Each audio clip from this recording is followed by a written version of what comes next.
Hello everyone, back again here. I'm going to do a painting demonstration on painting roses, just nice and simple, quick and easy. I'm going to do it in a vignette fashion, running from diagonally from lower left to the upper right corner.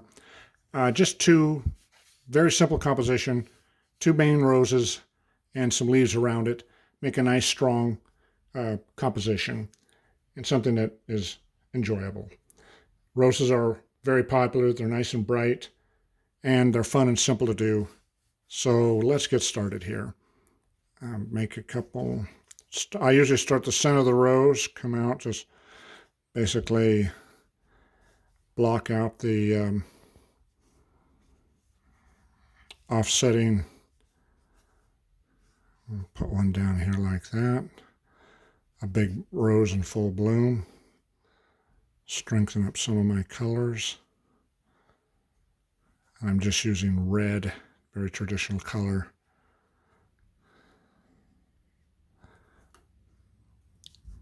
Now I'll lose some of the edges here.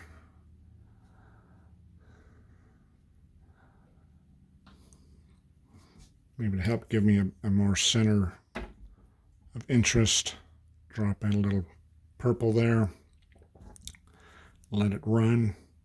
Now I'll mix up the green, just some ultramarine and hands of yellow. Make a nice medium green here.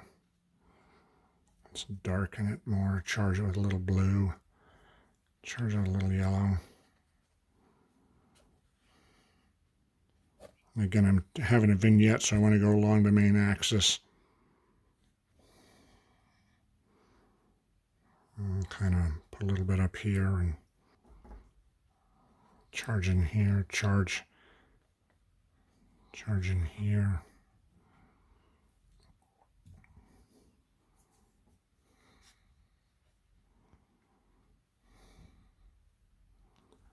Okay.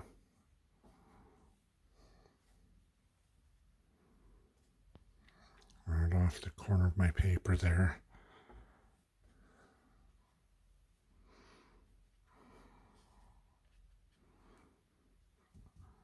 Varies a little bit, add a little quinacridone burnt orange for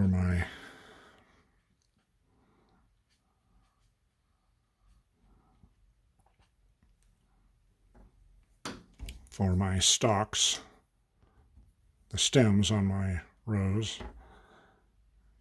I have some that take my sword dagger brush here, 1/4 inch. The other one is my small Ron Ranson hake. And just have some fun with some calligraphy, lay it on there a little bit.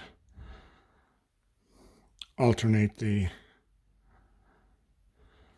colors here and there. Make it sort of random.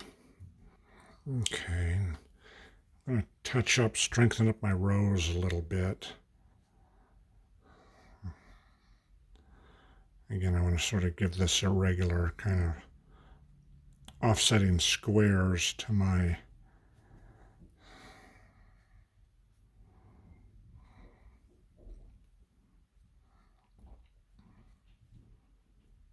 blooms here.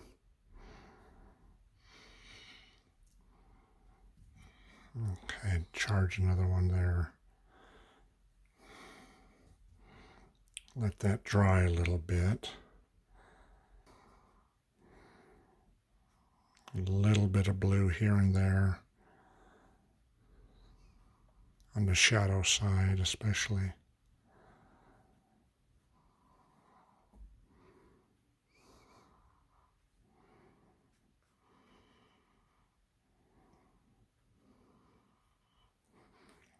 And since I put a little blue in the flower, put a little blue outside here.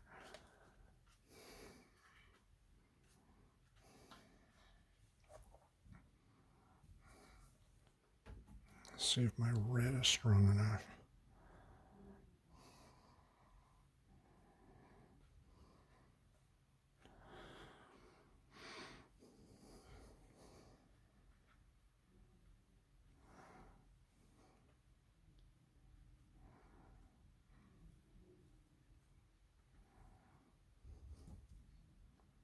It looks a little bit blocky and blotchy, and I know it does. But once it dries off, the human eye, the fun thing about these impressionistic ones is that the human eye wants to complete these shapes. And as long as sort of give them little paths to do so, the human eye will do that. Okay. Well, that's it. And thank you very much, everyone. If you like this video, please hit the like button and subscribe. And we'll be talking to you again soon, showing another demo. Thank you. Bye-bye.